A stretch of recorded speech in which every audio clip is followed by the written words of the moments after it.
Here we are at Satori Cellars, Gilroy, California.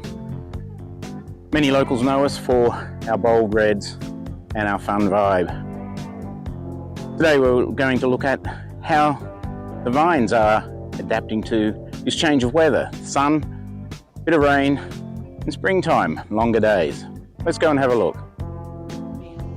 Vines are just getting their first taste of the spring sunshine after having had quite a bit of rain amongst them, and they're starting to do all the things that the vines know how to do best, is grow and make wine for us.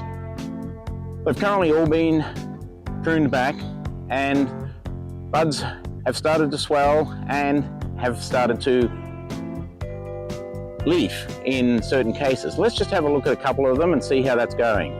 Currently here looking at some of the old Cabernet from the old vineyard. And you can see some of the buds are just starting out here.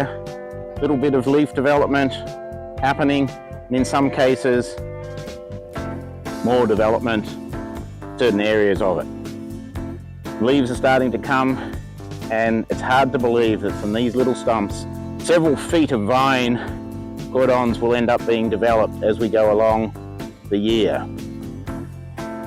Here's some of the Cabernet that's really thinks spring has sprung, and it's got a lot of work ahead of us to provide us the clusters that we're looking for. As we look along these row of Zinfandel, you can see there's just little buds just starting to break out. But overall, very little is happening with the Zinfandel. But it's going to be quite some time until much development at all happens here. Oh, but wait. This is producing wine already.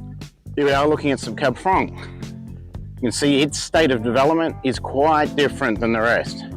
And a lot of growth has happened in the last couple of weeks, all the way up the rows of the Cab Franc. It's very distinctly different and well on its way. When vines are pruned, it's all about cutting back to stems for cordons, and what we're looking for is around 12 to 14 new buds that are going to come forward for the current year.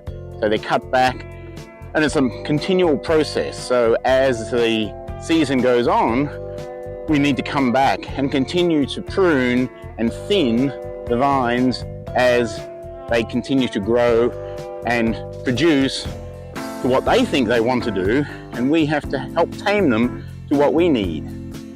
And we don't want to overstress the plant by having too much growth on it, and too much fruit puts too much stress on the plant and reduces the quality of the resultant production. When we talk about Zinfandels, we actually have 4 different clones of Zin. We've got the Diva, Heritage, Primitivo, and Foppiano. And each of them are grown separately, picked, and fermented into wine separately, and only at the last stages are the blends put together. Let's have a look at some of the Zinfandels. We're looking at the Heritage Zinfandel, one of the original vines, clones that came out of Croatia. And you can see just little buds that are coming out now, starting to get their sun as the day warms. Nature decides where the buds are going to come from, and it's our job to make sure they then get exposed to the amount of light and don't interfere with each other.